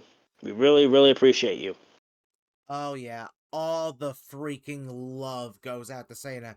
I mean, you brought up that spinner belt there. They've been doing all those special versions on WWE Shop sort of thing, and I almost thought during that heel run that he would use those special versions as his belt, but that wasn't the case. So, there we go. And, Christian, what sort of, personal thoughts and historical sort of anecdotes you want to give about, John Cena here? I'm not gonna give the every day that Cena was in the ring was a gift speech. I've seen a lot of bad days in those rings. As the second oldest guy here, I was a guy who actually saw his first match. The match with Kurt Angle in 2002. Around that time and age, I was 6 years old, and I wasn't really allowed to watch wrestling. My Mama Maracle never really allowed it. However, that's why my brother and I always snuck around, watched it, because we knew we had opportunities in certain places. Watched SmackDown one day in 2002, and that's when Kurt Angle did that open challenge thing, and out came John Cena, this little rookie. And I thought it was pretty funny how he said ruthless aggression, punched out Kurt Angle. And I was like, all right, that was funny. But as a 6-year-old, I was like, I didn't like Kurt Angle. I just wanted anybody to beat him up. So that was funny. And I would also say that as the years went on, John Cena didn't really grow on me because I didn't really like John Cena that much at all. Even when he had a lot of really good matches, I was rooting for his opponent most of the time, with some minor exceptions. However, Leo, you mentioned Unforgiven 2006, the TLC match with Edge. That was an intense match for sure. One of the best TLC matches for singles competitors I've seen. And I was there for that. I was in the crowd in Toronto. I was 10 years old and I was allowed to do this. So I got lucky for that. I wanted Edge to win that night because it was Toronto, and I was coming to have a liking for Edge at that point. But the years went on. Cena had a year-long title reign in 07, and I was almost entirely bored with it because I'm like, he's beating everybody. He beat Randy Orton. He beat Shawn Michaels. Oh, he's beaten Umaga twice. Umaga was undefeated for like a year. Now that guy's doing nothing. Oh, he crushed Bobby Lashley. Oh, now he beat Edge. Oh, now he's doing this. Now he's beating Triple H at WrestleMania. And Shawn Michaels at WrestleMania. And those are great matches, but I was never a big fan of the tap-out wins. And the big Royal Rumble moment in 2008, though, that was insane. One of the best Royal Rumble returns of all time, because, that guy was not supposed to be back for months past WrestleMania, and he showed up at the Royal Rumble and won the whole thing. I really think that as the years went on, John Cena, I understood his dedication, because I watched this documentary in 2010 or 2011. It's called the John Cena Experience. You can actually find it on WWE's Vault YouTube channel if you haven't seen it yet. It's basically an inside look at how he goes about with life in WWE, but also outside it, whether it's media appearances, sport appearances, movie roles, and his love for the business and everything he does. So when you see everything that he does, you notice how the kids love him. So he does everything he can for the children, for families, for pretty much anybody who's willing to sit back and listen. And out of all the things that were not mentioned, of course, in the prior convos here, there's the Make-A-Wish Foundation. He still holds the record for granting the most wishes out of anybody for sick children and for anybody with life-threatening illnesses. And anytime I see him doing things for those whose time was limited, it is very emotional, and it really adds into the guy that John Cena is. So, he does so much where I think he would have asked for less money and whatnot. I don't think that really means much to him. He got a shit ton of money, yeah, that's for sure. But I think it's just his desire to help out anybody in need. Is that what makes him one of the most iconic figures, not just in pro wrestling, but in general.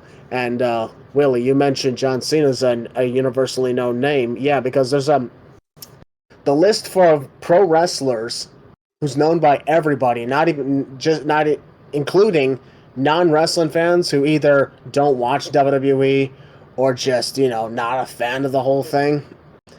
You ask them, do you know Hulk Hogan? And they're like, yeah, I know him. Do you know The Undertaker? Yes. Do you know The Rock? Oh, yeah. Oh, with John Cena? Yep. Batista? These days? Yes. Although people don't know him that much as Batista the wrestler, but rather, hey, he's the guy who plays Drax in Guardians of the Galaxy. Still, though, everybody knows Batista. Yeah, still, though, everybody knows Batista. John Cena, that's a name that people instantly recognize. You Can't See Me is even something that's instantly recognized by non-wrestling fans. There's very few people out there who can be well-known in WWE and be universally known as well throughout the whole world. And John Cena, of course, is on that list. He's on a lot of Mount Rushmores of pro wrestling, and rightfully so. It's just the fact that there's been a lot of years where I was not a John Cena fan, but the one thing I always admired was his dedication to the company and everything he did. So it was just me watching that documentary, The John Cena Experience, that really allowed me to just truly see it and capture what everything meant to him. And it was insane. It was mind-blowing at times. Because I know practically everybody who's in wrestling is doing this not just for themselves, but for the fans and for the people. And it just goes to show that John Cena is the type of guy who absolutely is the first to arrive and the last to leave, for all the right reasons.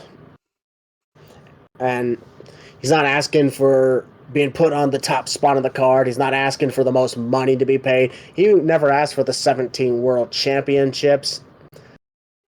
He just had a dedication that was unmatched compared to anybody else, and that's sometimes hard for people, especially on the internet these days, to really hear, because, you hear like, oh, I want this person to be on top, not this guy. This person deserves it, that person does not.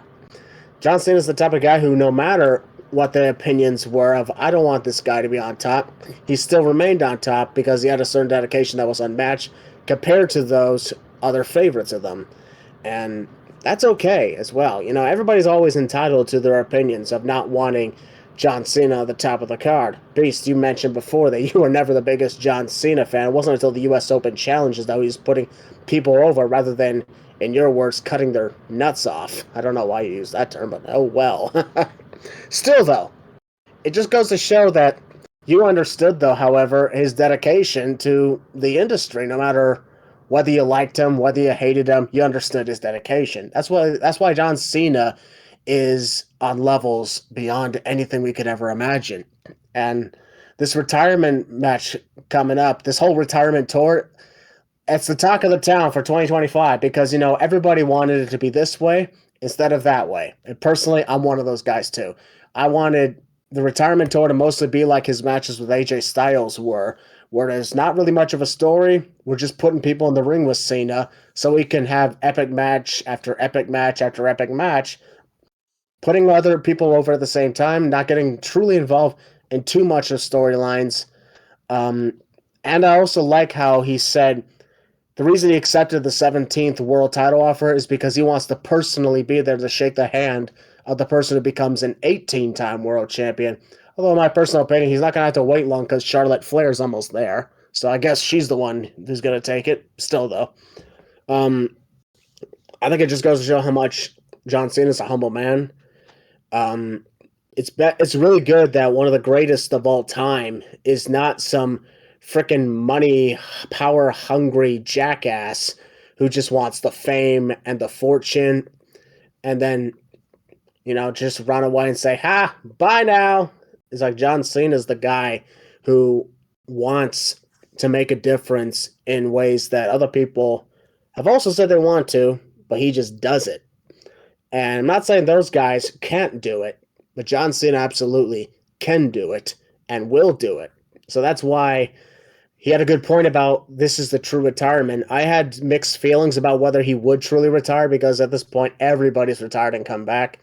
But I truly believe he actually is done. It wasn't until I watched his interview with Chris Van Vliet, and I watched it, and it hit me hard because he said December 13th is the end. This is your chance to have closure and say goodbye. And there's a reason why a lot of people don't truly retire is because pro wrestling has become their identity. For me, it's just a chapter of my life. The fact that John Cena doesn't look at pro wrestling as his identity is what made me realize it truly is the end for him. Because anybody who just has pro wrestling as their identity, I'm like, it's always going to be there. That itch is going to be there with them forever until the end of their days, until they're dead. With John Cena, I have a good feeling that he'll retire, and December 14th is going to hit this upcoming Sunday. It's his start of the next chapter of his life, and despite the fact that it's going to be an emotional moment for him and for the rest of us, I personally think that, you know, he's definitely going to take things one step at a time, and he's going to have a lot of support. He's going to do great. He's got films going on, probably another Peacemaker season, who knows? Who knows what else he's going to do now that pro wrestling is entirely in the rearview mirror for him. As an active WWE wrestler, whatever he does next, it's all up to him. But he's going to have the support of everybody who's been there with him since his early wrestling days. So that's why I'm like, John Cena is without a doubt one of the greatest of all time. I look forward to the retirement match this Saturday. It's going to be tough even for me, knowing that it is the end. But I am truly grateful that I got to witness practically his whole entire WWE career since I was just a little kid. I'm going to be 30 next year, and yeah, it's really cool to see this. So those are my personal thoughts. That was a fucking long one to talk about, but Oh, yeah. everybody has a lot to say, so I figured I had a lot to say too. Yeah. I mean, for sure. And I've got a fair bit to say myself with that. I mean, I started watching WWE sort of thing around 2008, 2009 sort of thing. And that was like at that point where Cena was like at the top of the game. He was the Super Cena. He was that kind of top level guy type deal. I mean, I remember, like, the first pay-per-view I ever remember watching sort of live sort of thing was WrestleMania 25 with him, Edge, and Big Show. And I just remember that entrance and everything, and just, it definitely was a special thing, sort of thing. Now, granted, around that sort of time period, I wasn't, like, Cena, he was cool. He was cool, but I did prefer a lot of the other guys in the company sort of thing, like a Shawn Michaels, an Edge, an Undertaker, a Triple H, Wade Barrett. Like, there were a lot, Daniel Bryan even, like, there were a lot of people at that time in, like, 2008, 2009, 2010, 2011 sort of thing, when I was actively watching a lot, who I had fallen in love with it sort of thing. And, like, Cena, he was there as, like, a guy I knew of sort of thing, and that kind of thing, but I never really watched enough as such for that. I mean, I mostly watched SmackDown back at that point because, well, being in Australia, obviously, 2008, 2009, I was born in 2001, so you see the thing here, I had to obviously do school and that kind of thing, and thus, like, pretty much after school, SmackDown would air on a Friday, like 3 or 4 p.m., I think, sort of thing, on Fox 8. I watched it, like, every day I'd come back home from school. That was what I'd watch. Raw was mostly something I watched. If I knew it was on, like, on the weekend sort of thing, I would watch, but I never really saw as much as Cena on TV sort of thing. But I always liked to rent the DVDs and purchase the DVDs, and I saw a lot of Cena's match sort of thing, like Royal Rumble 2004, Royal Rumble 2010, Elimination Chamber 2010, Fatal 4-Way 2010, Money in the Bank 2010, No Way Out 2008, One Night Stand Extreme Rules 2008, Survivor Series 2009, for instance, like Extreme Rules 2009, for instance. Like, there were a lot of shows that I watched on those DVDs that I rented from, like, the video store sort of thing. Because, yes, video stores were still a thing around that point. And, like, I watched all that. And Cena, while I may not have been as interested in him as other people would, I still saw a lot in him. I saw that he was, like, one of the best to do it at that point. And, like, even if he may not have been one of my favorites or thing, he was still a recognizable name that I could think of to be like, yeah, he's a wrestler sort of thing. 2014 was, like, 2012, 2013, I wasn't watching as much, but 2014, I was regularly watching again, sort of thing, especially when the network was introduced in Australia, and I saw a lot of Cena stuff around then, where he, at that point, was starting to be more of a part-timer, and sure, there were some things I wasn't the biggest fan of at the time. I mean, when he won that 16th world title, I remember, like, I was very much on the side of, like, oh, he shouldn't do it, but he won it, I was like, oh, and that kind of thing. I was surprised on that. Like, I even remember, no joke, like, 2014, I remember watching Raw and, like, seeing the 2K15 cover reveal sort of thing, thinking, oh, that's cool. That's cool. And, like, the amount of time Cena has been, like, on the promotion for, like, the merchandise, the video games, and everything sort of thing. Like, the company knew they had something special in their hands with Cena. And Cena was the kind of guy who was willing to give everything for the fans. Whether it be, like, the merch offering, the video games, or in the ring, or anything of that sort. He wanted to be there for everyone. In 2015, when he was doing the Open Challenge sort of thing, he wanted to get back. Like, I remember watching those Kevin Owens matches in 2015, and he put on some of the best matches of his career. 2016, the AJ Styles matches. Like, I remember the SummerSlam one very well. That was incredible. The No Mercy one with Moxley. That one was also pretty good as well. Like, over time, like, Cena has grown on me as such to be, like, honestly, he really is what you would call the greatest of all time. Like, absolutely, I can agree with that sentiment. And say what you will about a lot of the decisions that have been made throughout the retirement tour. Like how they botched the heel turn, which, in my opinion, seeing how botched it was, I've overall just thought, yeah, that was a bit of a mistake. Or like some of the decisions with the matches they've done, even like with the Survivor Series match with Dom, like the way that ended and the whole live thing, I was like, yeah, this feels like a mistake in some sense. And like even with the tournament matches, we'll get into there, like whoever they picked for Cena's last opponent, I was hoping it wasn't going to be this person sort of thing. But look, at the end of the day, no matter like the bad, no matter like the rough sort of things that happened, like we'll always have those good memories. We'll always have the memories that we that we cherish, that we all love. And Cena will always be one of the greatest of all time, if not the greatest of all time. Because he was there for everyone.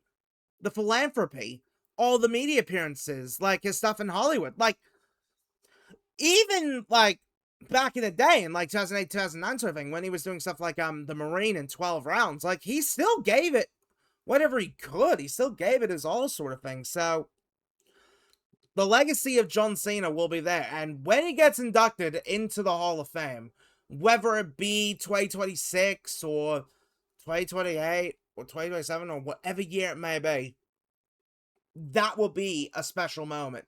That'll be a moment that we will all remember, and everyone's going to be paying attention to that speech, because believe me, I think there is a lot that he will be able to relay sort of thing. But I fully understand why he wanted this show to be this whole NXT versus main roster sort of show. He wants everyone to have the opportunity. And even though they may be messing up with how they book the show overall sort of thing and like positioning, you cannot take away the fact that he wanted to give back to the business. He wants to give back as much as possible. And that's something you can fall in respect with him. And that was something that led to the last thing we're going to be talking about on this edition, the retirement match itself.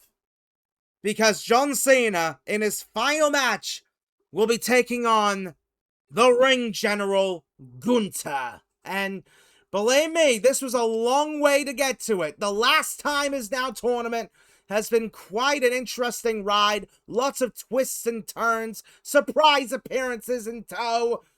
Believe me, it has been a wild tournament, but it has led to Gunther being the man destined to try and beat Cena in his final match.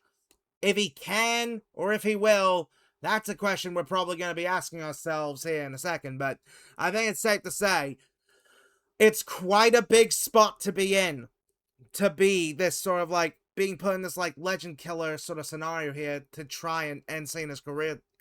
And say what we will about Gunther, and we will say a fair bit here, but I'll tell you, it's gonna be quite interesting. So, Christian, I'll start with you. What do you make of the retirement match itself? All right, after everything we got to say regarding John Cena, to be able to actually now talk the actual final match of John Cena is a different type of game. So, me personally, I would not have had Gunther be the guy to be John Cena's last opponent. I do understand, though, this whole thing was done by means of a tournament. Last Time Is Now tournament. To allow the last opponent of John Cena to be earned rather than given. If you ask me, if I had to pick who could have been John Cena's last opponent, if it was a current active wrestler, well, from today's current full-time roster, I'd say Drew McIntyre. But of all time, I'd say that it's a tie between Randy Orton and Edge. And even though I know the latter can't be there because he's in AEW, is Adam Copeland. But I really think that those would have been great options as well. But it's going to be John Cena versus Gunther. That's all there is to it. So, the whole deal about this I've been seeing is some people have wondered Is this going to be the final? Just because it's the final night of John Cena, does this mean this is going to be the night where John Cena like submits, taps out, or passes out to Gunther's submission? That's how he loses.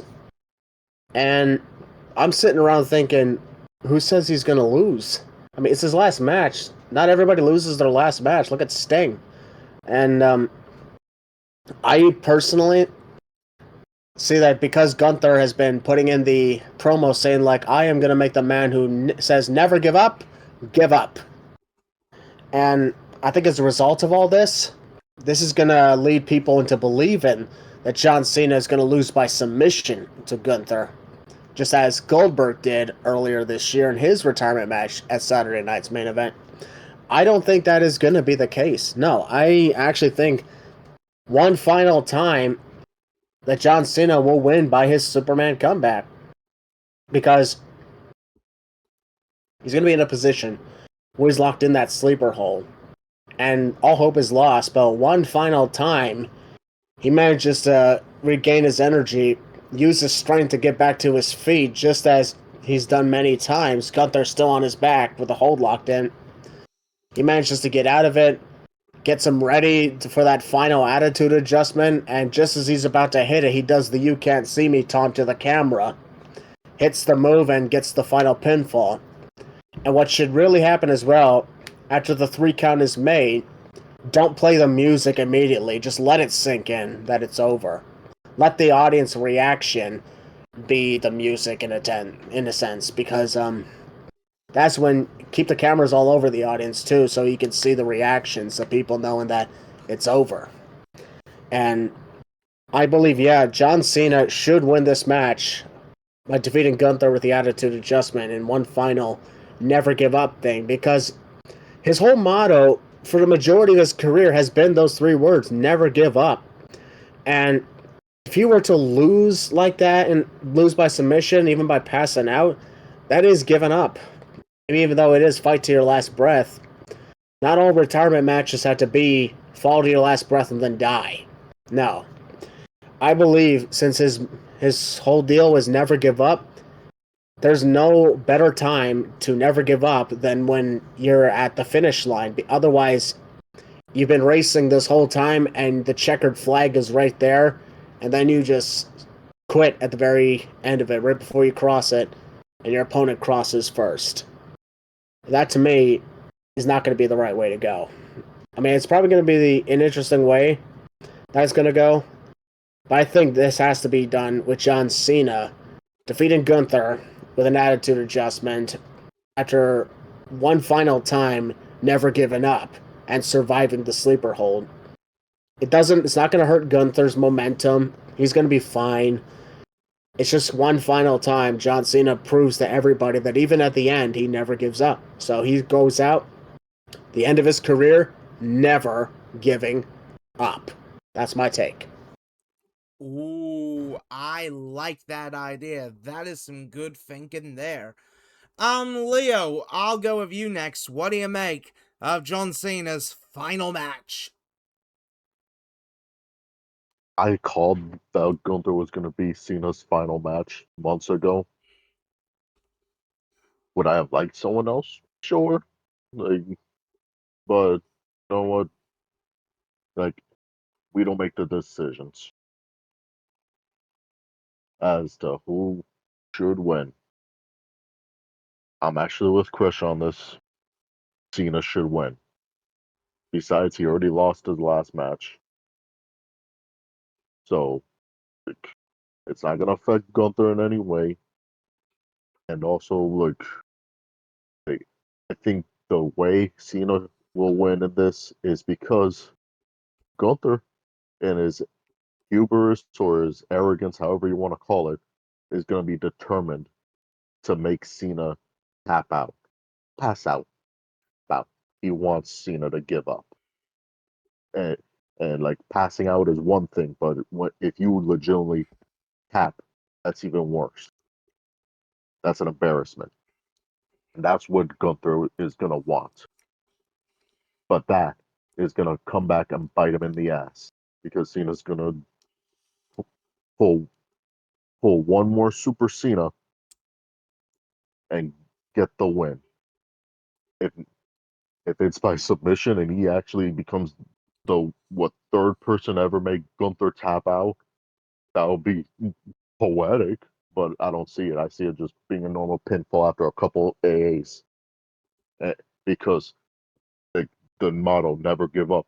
Like like if he were to give up, like and at the end, it's not really gonna do much for Gunther because like, wow, you're making Cena tap out, and it's like right at his last match, but it's also making Cena look like a hypocrite.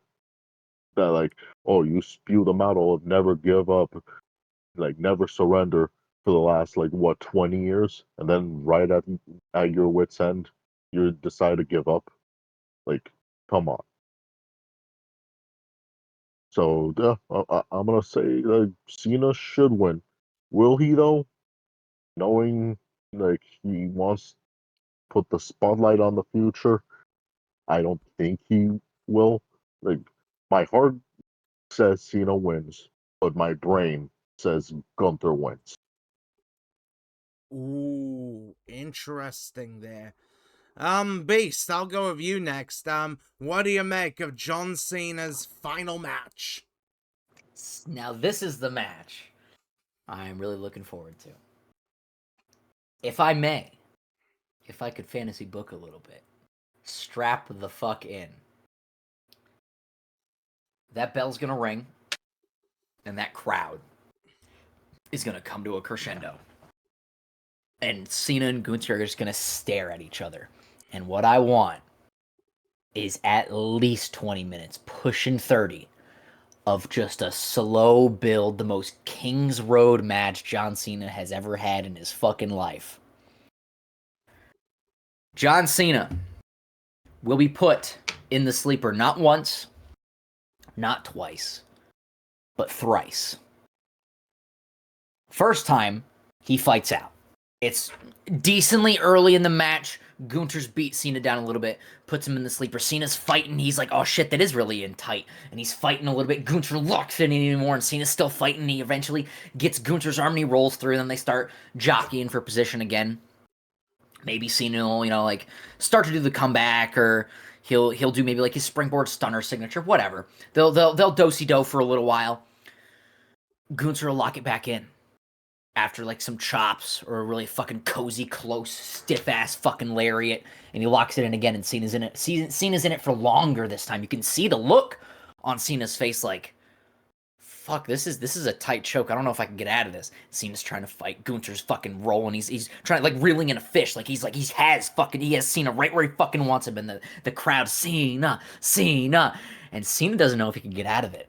Cena's trying to pull, and Gunther's fucking wrenching right back, and you can see Cena's eyes starting to glaze. And Cena's starting to fade a little bit. Then he fights and he rolls Gunther up for a pinfall. 1, 2. Gunther kicks out like, oh shit, I see you, old man. I see what you can do. They start do-si-doing again. Gunther maybe hits a fucking lariat, gets a nice close 2 count on Cena. Gunther hits a powerbomb. Cena kicks out at 2. They start jostling for position again. Gunther hits 2 power bombs in a row. 1, 2, 2.9. Cena just barely kicks out. They start jockeying for position again. AA. 1, 2, kick out by Gunther. Cena locks in the STF on Gunther. Gunther is like, oh shit, okay. This is good, but then he rolls through and gets Cena in a rear naked choke. He rolls out of the STF and gets Cena in a rear naked choke. This is the 3rd time Cena's in it. And now Cena's fucked. Cena doesn't know if he can get out of this. Cena starts to crawl towards the ropes, but Gunther pushes off the ropes and gets him right back to the center of the ring. And Cena's eyes are starting to glaze. Cena's trying to fight, and he can't do it. And he goes limp. And the referee drops his arm. 1. Drops his arm again. 2. Drops his arm. Cena comes up, and he starts fighting out. He's like, I can do it. And then he starts fading, and you can see it. But then he comes right back, and he rolls Gunther out, hits an AA. Rolls through, hits another AA. Gets Gunther on the top rope, and hits a super AA. 1, 2, And Gunther, because after that Super AA, both men are tired, and they would have been down for a few seconds. Cena would have tried to crawl to Gunther. Gunther would have rolled towards the ropes. He gets the cover on Gunther just barely, but Gunther doesn't kick out. He gets his foot on the ropes. And Cena's like, fuck. Okay. Drags Gunther to the center of the ring and locks in the STF again, and it is in tight. It's not like the triangle look where his hands are kind of on his chin. No, he's got a chokehold on Gunther, and Gunther's starting to fade a little bit. He's like, this is fucking tight, okay. But he crawls. He crawls and he almost gets to the ropes, and Cena drags him back, but Gunther picks him. He pushes him off the ropes, fucking lariat. And Cena's out. And Gunther looks at him and goes, come on! Get up! Cena crawls up Gunther's legs, and Gunther off the ropes, goes for a lariat. Cena ducks it and starts hitting the comeback. Hits the proto bomb, goes up for the 5-knuckle shuffle and goes. He shrugs and he climbs to the top rope. You can't see me. Flips off Gunther, goes for a 5-knuckle shuffle. Gunther rolls out of the way because Cena took too much time. Hits 3 more power bombs. And Gunther looks at Cena, shrugs, takes Cena out of the ring, and looks right down the camera and says, this is for you, Kevin, and powerbombs Cena on the apron. Rolls him back into the ring, hits 1 more powerbomb for good measure, cleans his fucking hands, deep cover, 1, 2, 3.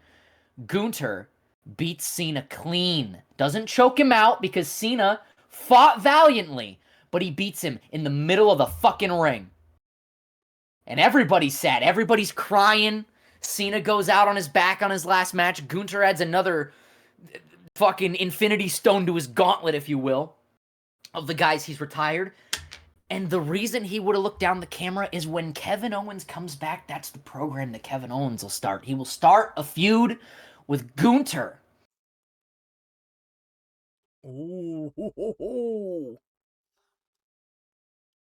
Because Kevin would have been like, well, you use one of my moves to pretty much beat one of my past rivals, and I got a huge amount of respect for Cena. Who the fuck do you think you are? That's where they could go with it. I don't know. But that's just me. I got Gunther winning, and that's my little fantasy booking. I could be wrong.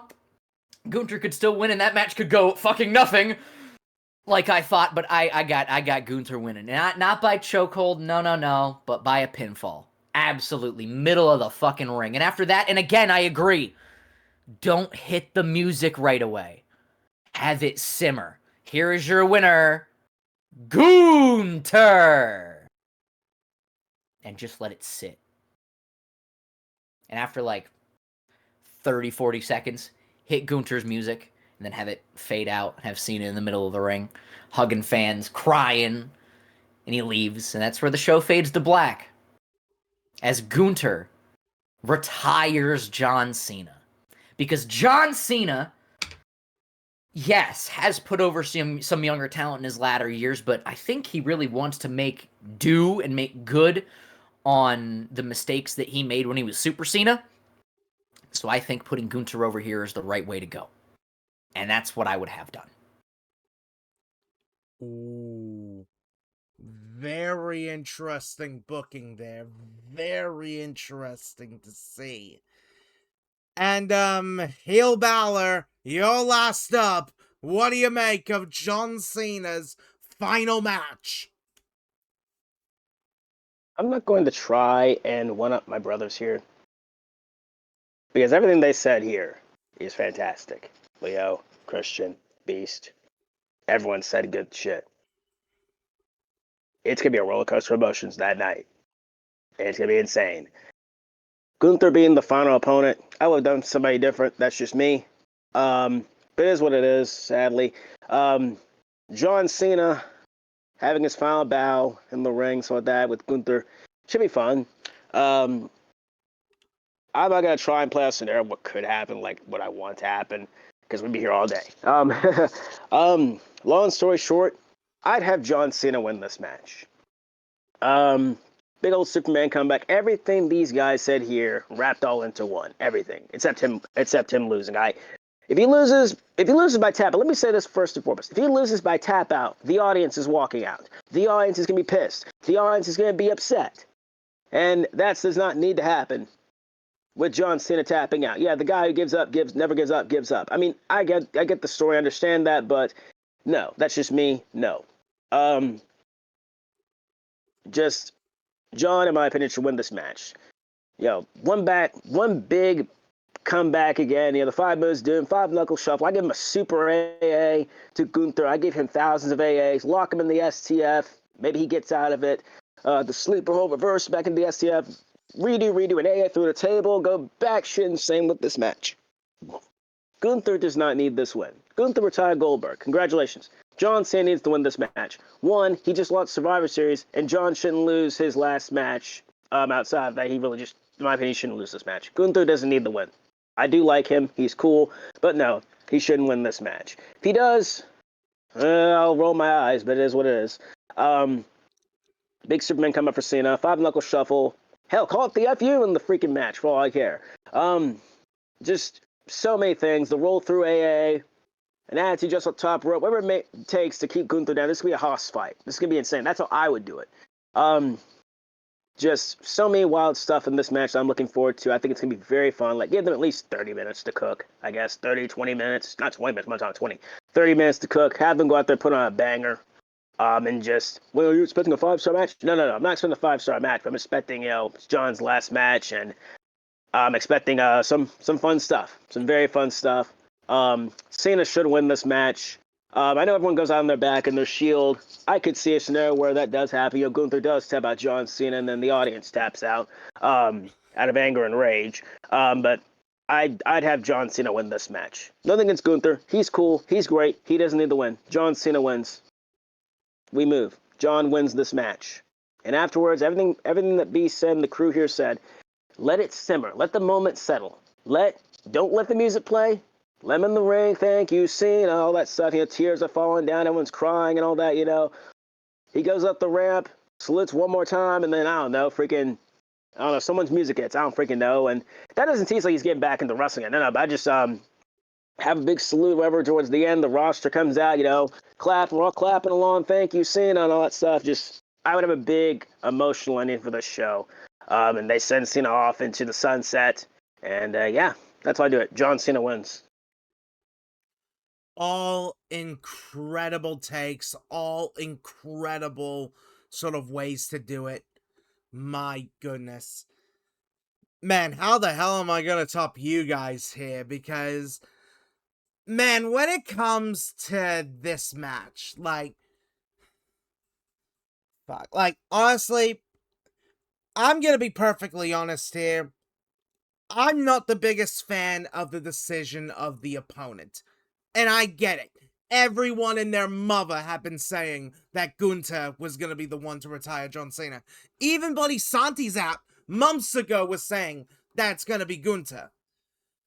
But I really feel like Gunther is the wrong choice here, because ever since he lost the World Heavyweight title to Jey Uso at WrestleMania, he hasn't felt the same. He really hasn't. He's felt like he's fallen off. And maybe seen as like disrespectful sort of thing. I just feel like with Gunther, this year has been a net loss. And just this overall year, the way he's been booked and everything sort of thing, I'm kind of at that point where it's like, I don't think he should be given this legend killer sort of persona if, like, the overall sort of run he's had sort of thing at the moment, like, his overall presentation sort of thing has just been not great. I'm sorry. Honestly, anyone would have been better than Gunther, in my opinion. Hell, I would have taken Jey Uso, and I know a lot of people did not want Jey Uso doing it. I would have taken it. Because, I'm sorry, Gunther's fallen off. And that's just me, but I just don't see Gunther having much next year, or if anything. Gunther is not the future, in my opinion. Only reason why you would give Gunther the win here is if you were going to use him as a stepping stone for someone like Obafemi or Bron Breakker. 100%. Gunther is just not the top heel. He doesn't feel like a top heel sort of contender, and beating Cena doesn't change that. Having said that, I think overall the match is gonna be solid. Like, yes, I've said all that about Gunther falling off sort of thing, but he can go. He can have good matches. It's just the overall booking presentation just hasn't really worked out. But still, this is gonna be a fantastic match. Like, I expect Cena to have like the grandest entrance possible. Use that bloody orchestral version of The Time Is Now that you've been using on the social media and on those little videos they've been showing. Use that as Cena's theme. Have like, I don't know, do like mix together elements of like some of his different entrances, like the Mania 25 with all the different Cenas, Mania 39 with all the Make-A-Wish kids. Like, I don't know what you would do for an entrance sort of thing, but this is such a big moment sort of thing, and I would have this match, no joke, maybe give them an hour. I know that's a big risk to do that, but you could make it work. You really could. And as for who wins, Cena wins low. 100% Cena has to win this. Like, because the fact of Gunther falling off sort of thing, and just the way he has been presented, he does not feel like the guy to beat Cena. He just doesn't. After what happened at Survivor Series and the booking of that, and after the whole retirement tour, and how, like, much of a mixed bag it has been, where, like, half of it has been pretty good, but the other half has been, like, fucking dog shit. Yeah, honestly, Cena needs this. Cena needs this win more than anything else. He needs to go out on top, make Gunther tap. Cena wins low. Super Cena wins one more time. And then afterwards, like, have the entire roster come out. Have some of Cena's former rivals come out to celebrate. Maybe have bloody whoever it may be announce them for the Hall of Fame. I don't know, but just have this be like a celebration. Have this be a moment where it just feels right. And honestly, everyone's going to be emotional. Whatever happens, it is going to be an emotional night. And it really is. But 100%, Cena needs this. Cena needs this win more than anything else. Because he's given everything to the business. He has given everything to this industry. I think the industry should pay him back for that by giving him one last win before he rides into the sunset. I don't know, that's just me on that, but it is what it is. Guys, I'll tell you, this has been a long one talking about 4 matches, but I mean, come on, this show is so important in like so many ways that we just have to go. We just had to go as long as it needed to be. And honestly, we appreciate everybody watching the podcast, sticking around to seeing what we got to say. 100%. And oddly enough, we went an hour talking about John Cena. Yeah. It just goes to show like how much of a legacy he has, sort of thing, that his last match, his last moments are just so special like this. My goodness. But I'll tell ya, this year ain't done yet. And it's gonna be quite crazy next year to see what happens. And I don't know what the state of like wrestling's gonna be over the next few years, sort of thing, but I'll tell ya, we're always gonna be here. We're always gonna be talking, and we're always gonna be giving you guys what we gotta say. So, I should ask, who would like to, end the episode this week? Who would like to do it? I'll do it. I mean, after all, I'm hardly around. Fair enough, Christian. Take it away. This is not normally my bid, folks, because this is usually HeelBalor's bid, so I'm probably committing copy infringement here. Dang. You good? Come up with your own. You good? Sign us off. But yeah, I look forward to this Saturday. It's good to be back on this podcast, even though I've been fighting ongoing medical issues, but I'm here for this case, and I'm glad I got to be here for this case.